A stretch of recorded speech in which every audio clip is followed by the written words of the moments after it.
ఇటీవల Saudi Riyadh హైకోర్టులో ఒక కేసు బెంచ్ ముందుకొచ్చింది. జడ్జి కేసు చదువుతుండగా కేసు వేసిన వారు అన్నదమ్ములు. అన్న వయసు 80 ఏళ్లు, తమ్ముని వయస్సు 70 ఏళ్లు. బహుశా ఇది ఆస్తికి సంబంధించిన కేసేమో, ఇంత పెద్ద వయసులో వీరికి ఆస్తి ఎందుకో అనుకుంటూ కేసు పూర్తిగా చదివాక జడ్జికి దిమ్మ తిరిగింది.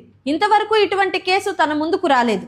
వారికి ఆస్తిపాస్తులు కూడా ఎక్కువ లేవు. కేసు పూర్వపరాలు ఏమిటంటే, తన అన్న వద్ద తమ 110 ఏళ్ల తల్లి గత 40 సంవత్సరాలుగా ఉంటోంది.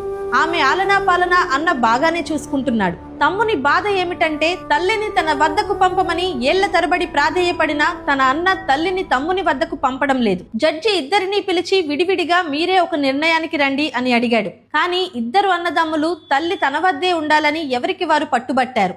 తుదకు తల్లిని స్ట్రెచర్లో కోర్టులో హాజరుపరిచారు. జడ్జి తల్లిని అడిగాడు, ఎవరి వద్ద ఉంటావు అని. అప్పుడు ఆ తల్లి తనకు 2 కుమారులు సమానమేనని, ఇంతకన్నా ఏమీ చెప్పలేనని, మీరు ఎక్కడ ఉండాలని చెప్తే నేను అక్కడే ఉంటాను, కానీ నేను ఎవరి మనసును గాయపరచలేను అంది. జడ్జి 2 అన్నదమ్ముల ఆరోగ్య సమాచారం సేకరించి తల్లిని తమ్ముని వద్ద ఉండాలని ఆదేశించారు. ఆ ఆదేశాలతో తీవ్రంగా తల్లడిల్లిపోయిన అన్న అక్కడే కుప్పకూలిపోయాడు. ఇది నిజమైన ప్రేమ అంటే.